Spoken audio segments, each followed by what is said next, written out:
The coming of the Visigoths.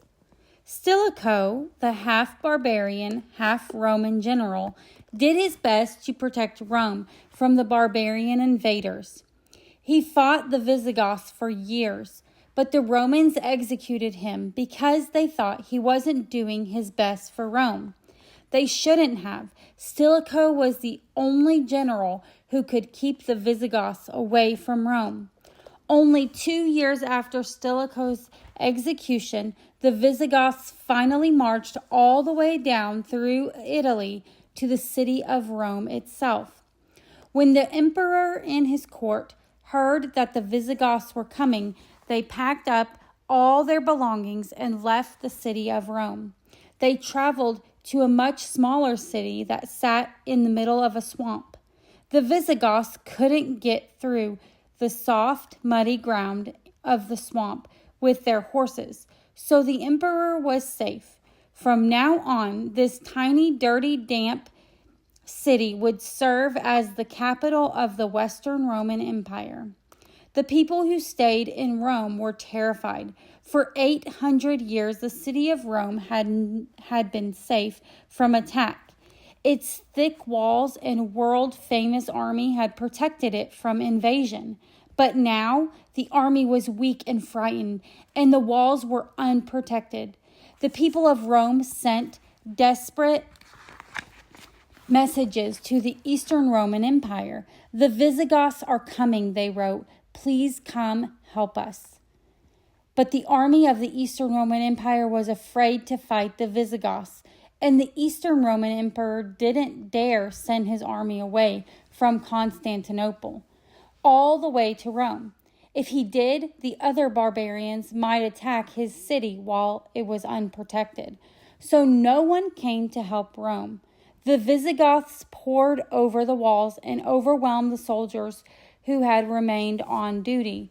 The Visigoths commander, Alaric, ordered, "Gather up all the gold you can find. Take Rome's treasure. Now they belong to us." The Visigoths were happy to obey. They ripped down Rome's beautiful golden statues and melted them. They stole coins and jewelry. But the Visigoths didn't kill the unarmed people of Rome. And because many of the Visigoths had converted to Christianity, they didn't destroy Rome's churches. They took everything valuable that they could put their hands on, and then they marched away. When they heard the news, people all over the old empire mourned.